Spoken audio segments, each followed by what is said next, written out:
देखिए इनकी प्रॉपर्टियों में जो सबसे ज्यादा महत्वपूर्ण प्रॉपर्टी है, इसको समझिएगा। यहां पर बताया क्या जाता है कि जैसे कोई लिमिट है a से b F X D X. अब आप अगर अपने डेफिनेट इंटीग्रेशन के क्वेश्चन में t मान लेते हो, जैसे log sin x वाले क्वेश्चन में ही sin 2x होता है और वो 2x हट भी जाता है लेकिन फंक्शन वही बना रहता है। तो अगर आपने यहाँ पर लिमिट नहीं बदली और यहाँ x को t में कन्वर्ट किया एफ टी डी टी, तो प्रॉपर्टी नंबर 1 ये कहती है कि उस लिमिट में उस डेफिनेट इंटीग्रेशन के क्वेश्चन में कोई फर्क नहीं पड़ेगा। ठीक है।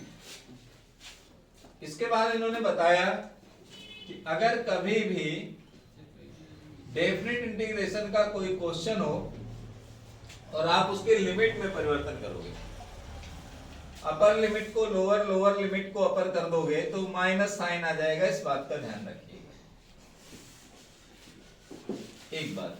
दूसरी चीज उन्होंने ये भी बताई, अगर आपको डेफिनेट इंटीग्रेशन में माइनस ए से प्लस ए तक की लिमिट दी जाए तो आप एक काम करिए कि वहां 2 लगाइए और से 0 से a F X D x भी कर सकते हैं।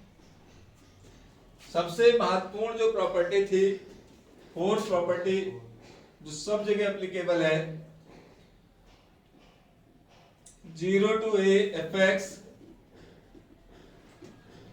dx, पूरे डेफिनेट इंटीग्रेशन का हीरो है ये फोर्स प्रॉपर्टी। इसी से सारे क्वेश्चन सॉल्व। तो इसमें क्या करते हैं, इसे लिमिट को सब्ट्रैक्ट करते हैं और चाहे जितना कठिन क्वेश्चन हो सॉल्व हो जाता है। इसके बाद उन्होंने फिफ्थ प्रॉपर्टी भी इसी तरह बनाई।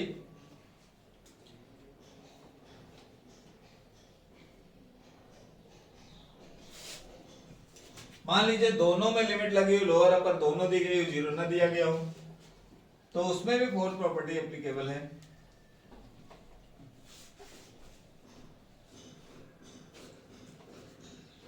सिक्स नंबर की प्रॉपर्टी लिमिट में परिवर्तन कराती है, जो लिमिट होती है उसको बदलवाती है। कैसे?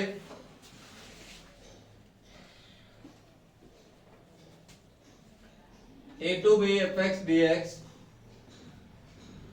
अब आप चाहते हैं कि यहां पर परिवर्तन हो, तो यहां अगर 2 लगाएंगे तो यहां बाई 2 लग जाएगा, ये ध्यान रखिएगा। और अगर यहां बाई 2 लगाएंगे तो यहां इंटू 2 लग जाएगा।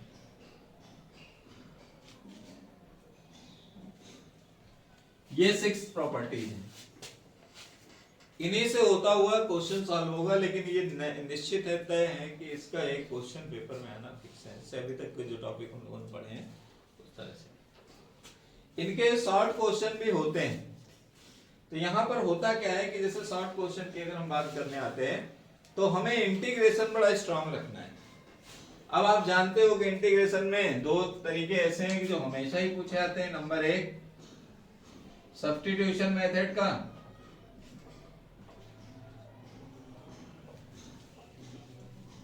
जिसे प्रतिस्थापन विधि कहते हैं,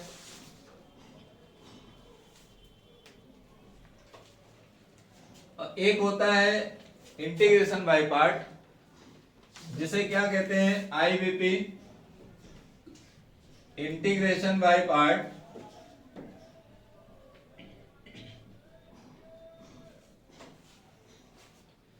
इंटीग्रेशन बाय पार्ट में क्या होता है कि जब जिसमें एक या दो फलन होते हैं तो उसमें मल्टीप्लिकेशन का रूल लगाते हैं हम लोग। तो करना क्या होता है, इसमें आइलेट का रूल भी लगता था।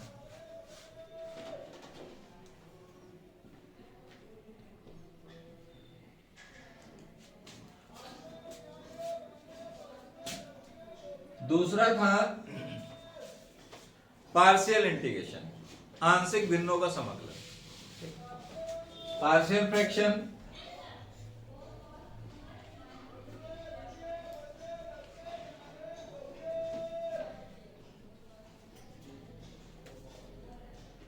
आंशिक भिन्नों द्वारा समाकलन,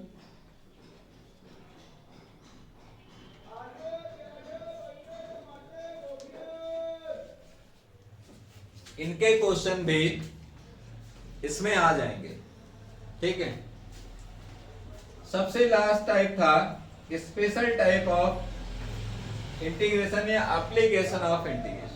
application of integration, application of integration जिसमें एरिया बाउंडेड रीजन का बात करते हैं।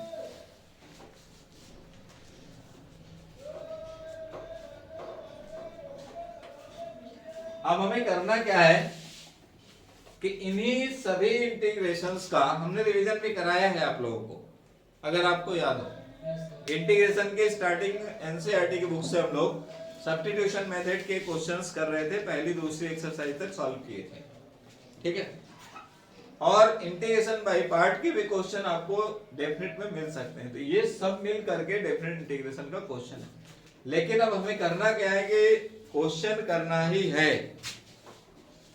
अब हमको ऐसी स्थिति अपनी बनानी है कि क्वेश्चन आया है डेफिनेट इंटीग्रेशन का, तो चाहे याद करके करिए चाहे वो तरह से उसको रट डालिए, क्वेश्चन छोड़ना नहीं है, करना है। तो वो स्थिति बन चुकी है।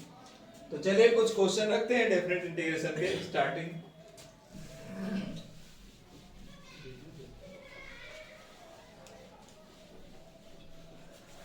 क्वेश्चंस में कुछ ऐसे प्रश्न हैं जो आपको बार बार परीक्षा में दिखाई देने वाले हैं, और कभी कभी इतनी ज्यादा बार वो मिल जाते हैं कि उनको आप जब देखते हो तो लगता है ये तो बार बार आते हैं। जैसे सबसे पहला जो प्रश्न है, ये थोड़ा लॉन्ग होते हैं, इन्हें याद करना पड़ेगा, हो सकता है 10 से 15 बार आपको करना पड़ेगा, 10 से 15 बार करना पड़ सकता है, ठीक है। क्वेश्चंस क्या है, जैसे क्वेश्चन है 0 to π/2, आप देखिएगा 10 क्वेश्चन का कलेक्शन आपको बनाना है।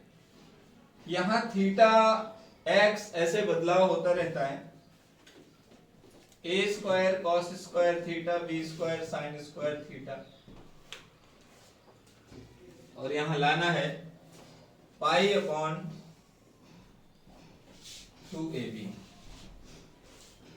दूसरा है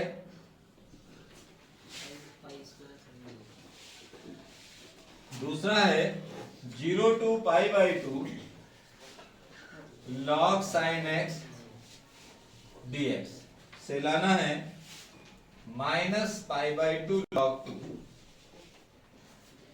इसके बाद नंबर 4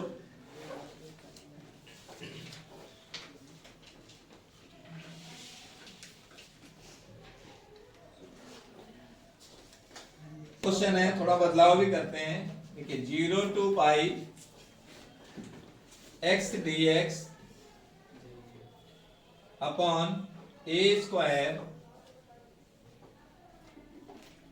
b² sin² x से लाना है π²/2ab। तो ये कंफ्यूजन नहीं होनी चाहिए, लेकिन दोनों क्वेश्चन एक ही तरीके का है।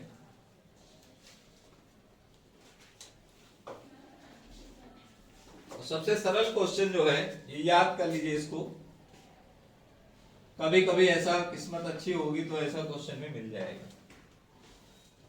0 to π/2 dx अपॉन 1 + √10x से आपको लाना होगा π/4।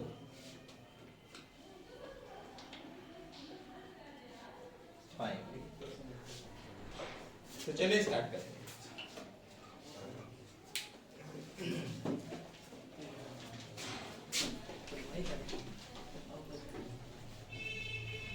हम बिल्कुल सरल क्वेश्चन से आपकी शुरुआत कराएंगे, पांचवें क्वेश्चन। अब पांचवा क्वेश्चन कम से कम 2-3 तरह से परीक्षा में पूछा जा चुका है, और इस बार की परीक्षा में संभावना पांचवें क्वेश्चन की सबसे ज्यादा है, क्योंकि आपके हल्के क्वेश्चन मिलेंगे आपको, मैं पहले ही बोल दे रहा हूँ, ठीक है। तो चलिए देखिए, इससे क्वेश्चन नंबर 5 है।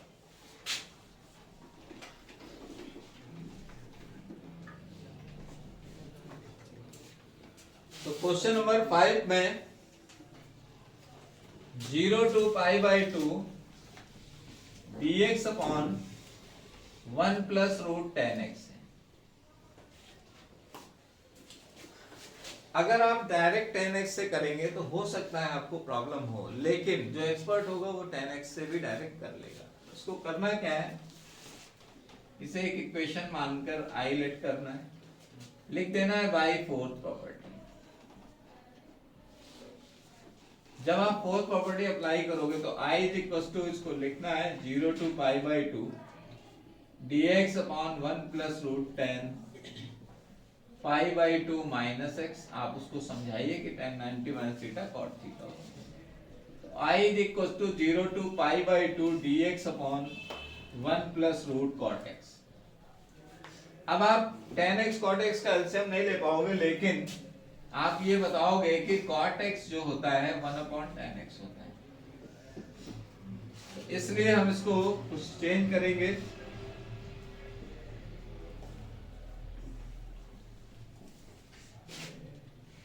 इस टाइप से होता है। अब इसका एलसीएम कराएंगे, तो जब एलसीएम कराएंगे तो एलसीएम कंप्लीट एलसीएम इस तरह से हो जाएगा।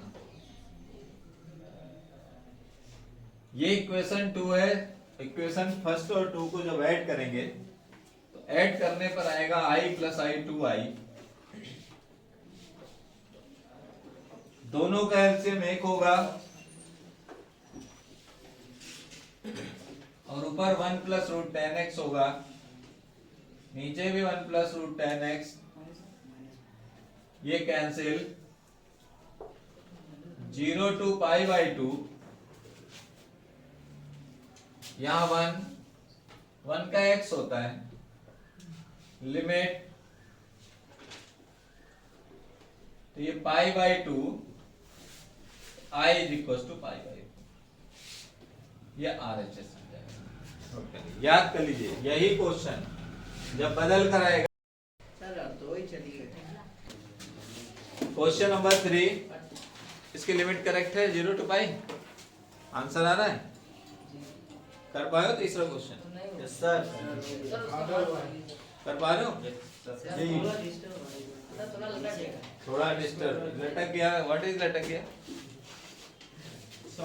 सही से बात किया करें, मैथमेटिक्स की लैंग्वेज में क्वेश्चन सॉल्व नहीं हो रहा है, ऐसा बोला जाता है। ठीक है, तो हम लोग का क्वेश्चन नंबर 1 है। इसमें x नहीं दिया है, थीटा नहीं दिया है, और देखिए दूसरे वाले इस क्वेश्चन में थीटा दिया, x दिया गया है। यहाँ पर लिमिट पाई बाई 2 है, यहाँ पाई बाई 2 नहीं है। ठीक, अगर हम इस क्वेश्चन को सॉल्व कर रहे हैं, इसको सॉल्व करने में हमें ज्यादा प्रॉब्लम नहीं होनी चाहिए।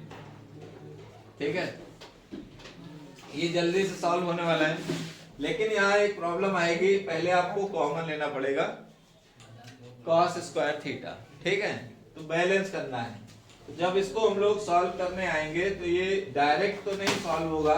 i is equal to 0 to pi by 2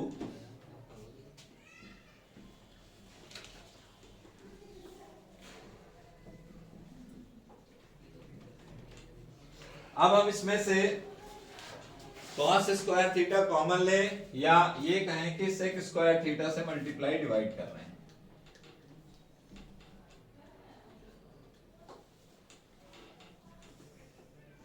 जब हम इसमें sec स्क्वायर थीटा से मल्टीप्लाई डिवाइड कर रहे होंगे तो यहां बचेगा a स्क्वायर, यहां बचेगा b square tan square theta. क्यों? sin स्क्वायर बटे cos स्क्वायर tan स्क्वायर हो जाएगा। अब हम चाहें तो इसका a भी कॉमन कर लें। a को जब कॉमन करेंगे, इसमें फोर्थ प्रॉपर्टी नहीं लग रही है, तो sec square theta d theta, a square को जब कॉमन करेंगे यहां आ जाएगा, तो ये हो जाएगा 1 plus b square upon a square tan square theta. अब हम इस पूरे को t कंसीडर करते हैं, तो b upon a tan theta को t मानेंगे, तो let b upon a tan theta equals to t। तो जब b upon a tan theta को t मानेंगे तो b अपॉन a तो ऐसे ही रह गया, tan का sec square theta d theta हो गया, dt, इसको उधर ले जाएं, sec स्क्वायर d थीटा और a अपॉन b dt, ऐसा कन्वर्ट। ये क्वेश्चन सब्स्टिट्यूशन मेथड पे आ रहा है। अब हमारा question 1 upon a square 0 to pi by 2, हम लिमिट नहीं बदल रहे हैं, पहली प्रॉपर्टी पे लेके जा रहे हैं क्वेश्चन को। ये हो गया dt, और चूंकि a अपॉन b भी बाहर आ गया, कांस्टेंट है इसलिए इसको बाहर कर लेते हैं। यहाँ हो गया 1 प्लस टी स्क्वायर। आप सबको पता है एक से ए भी कैंसिल कर लीजिए, तो dt upon 1 plus t square tan inverse t का फॉर्मूला होता है। ठीक है ना? तो इसको tan इनवर्स t में कन्वर्ट कर लीजिए। यहां आ गया 1 upon a b 0 to pi by 2 limit ये tan इनवर्स t और यहां पर 0 टू पाई बाई 2 लिमिट है। अब एक चीज ध्यान रखिए, ये लिमिट अभी आप इसमें नहीं रख सकते हो। क्यों? क्योंकि आपने क्वेश्चन में सब्स्टिट्यूशन मेथड लगाया है, अपने क्वेश्चन को थीटा से टी में कन्वर्ट किया है। तो अब करेंगे क्या कि पहले हम उसको टी से थीटा में बदलें। तो आप उसको बताइए कि टी का मतलब है B upon a tan theta, रख दीजिए वहां पर, तब आप लिमिट रख सकते हैं। तो 1 upon a b tan inverse b upon A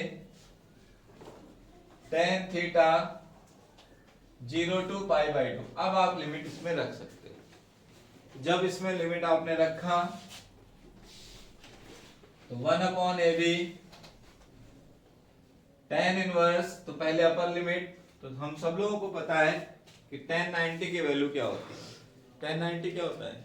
infinite. ये तो इनफाइनाइट हो गया, ठीक है। उसके बाद फिर minus tan inverse 0। tan inverse 0 क्या होता है? 0 भी होता है और माइनस पाई भी होता है, 180 अंश भी होता है, ठीक है ना। इसलिए हम लोग इसको अगर माइनस का पाई कहेंगे तो यहाँ पाई आ जाएगा और ये ए बी हो जाएगा। तो I is equal to pi upon a b. अब यहाँ पर एक चीज हम लोग ये देख रहे हैं कि यहाँ 2 लगा है, तो 2 क्यों नहीं आया? 2 इसलिए नहीं आ रहा है क्योंकि ये फोर्थ प्रॉपर्टी से नहीं हुआ, इसमें I में I जोड़ने की जरूरत नहीं पड़ी। क्लियर है? इसलिए ऐसा हुआ। नोट कर लीजिए। नहीं, log sin x minus pi by 2 log 2 बहुत ही इंपॉर्टेंट लॉन्ग क्वेश्चन है। इसको भी हम लोग I से कन्वर्ट करेंगे। I is equal to 0 to pi by 2। इसमें मिस्टेक बहुत करते हैं लड़के, आज भी मैंने देखा कई बच्चे नहीं कर पाते। सीधे डायरेक्टली बाई फोर्थ प्रॉपर्टी, और फोर्थ प्रॉपर्टी का जो फंडामेंटल है वो सब लोग ध्यान कर लीजिए। By fourth property I is equals to 0 to pi by 2 log sin pi by 2 minus x dx। सबको मालूम है sin 90 minus theta cos theta, अगर यहाँ cos दे दे तो वो sin आ जाएगा, ठीक। तो ये कंफ्यूज नहीं होना है, sin cos भी दिया जा सकता है। I is equals to 0 to pi by 2 log cos x। अब आपका फोर्थ प्रॉपर्टी का फंडामेंटल है, जब आप इसे कन्वर्ट कर लें, चेंज कर लें, तो आप इसको ऐड करिए। ऐड करते हैं, मल्टीप्लाई नहीं करते। तो i plus i 2i 0 to pi by 2 log sin x plus log cos x dx। अब क्या है इसमें? log का फॉर्मूला लगा दीजिए, log m plus log n log m into n। तो ये 2i equals to 0 to pi by 2 log sin x into cos x dx। अब sin x cos x है तो इसमें 2 से मल्टीप्लाई 2 से डिवाइड अंदर ही करना है। जब 2 से मल्टीप्लाई 2 से डिवाइड हम लोग करेंगे तो 2 sin x cos x upon 2 dx। यहां अंदर ही मल्टीप्लाई करना है, इस बात का ध्यान रखना है, यानी कि आप बाहर मल्टीप्लाई कर रहे जी, ठीक है सर। तो अब ये फॉर्मूला बन गया sin 2x का, sin 2x अपॉन 2, फिर इसमें फॉर्मूला है log m upon n log m minus log n। जब इसे फॉर्मूला अप्लाई करेंगे तो 2i is equal to 0 to pi by 2 log sin 2x dx 0 to pi by 2 log 2 dx। तो log 2 चूंकि constant होता है तो कांस्टेंट बाहर भी आ जाता है। अब हमें क्या करना है? 2i is equal to 0 to pi by 2 log sin 2x dx minus pi by 2 log 2। इसे डायरेक्ट लिख लें, अब इसका काम खत्म हो चुका है। अब हमें क्या है, इसी में फिर कन्वर्जन करना है। अब हमको केवल 2x को t लेट करना है, ध्यान रखिए यहीं से क्वेश्चन नहीं कर पाते हम लोग। 2x को 2 तो 2 dx इक्वल्स टू dt, तो dx equals to 1/2 dt। Limit बदल रहे हैं अगर, यहाँ पर x की जगह पाई 0 रखते हैं तो t की वैल्यू 0 होती है, और अगर x की जगह पाई/2 तो t की वैल्यू पाई होती है, क्योंकि 2 to कैंसिल। तो देखिए यहाँ पर 2i, ये क्वेश्चन यहीं पर सॉल्व होता है, 0 to पाई और एक 1/2 यहाँ लग गया, log sin t dt, और ये माइनस का पाई/2 log 2 ऑलरेडी लगा हुआ है। अब आप इसको बाय 6 प्रॉपर्टी पहले फॉर्मेट पर लाना चाहते हो, तो यहाँ पर क्या है, 2 से मल्टीप्लाई 2 से डिवाइड कर दिए, 2i equals to 2 into 2 upon 2 0 to पाई/2। यहाँ देखिए 2 से मल्टीप्लाई किया तो यहाँ डिवाइड कर दिया लिमिट में, ये हो गया log sin t, और इसको हम पहला फॉर्मेट ले रहे हैं dt और माइनस पाई/2 log 2। अब हम इसको i समझते हैं, क्योंकि ये 2 से 2 कैंसिल, यानी ये क्वेश्चन वापस आ गया, इसको हमने i लिखा। यहाँ i लिखते हैं पाई/2 log 2, i को इधर लाके सब्ट्रैक्ट करेंगे तो माइनस का पाई/2 log 2, तो i is equals to minus का पाई/2 log 2। तो इस तरह से क्वेश्चन कंप्लीट होता है। बहुत ही इंपॉर्टेंट क्वेश्चन है, बहुत बार आया हुआ है।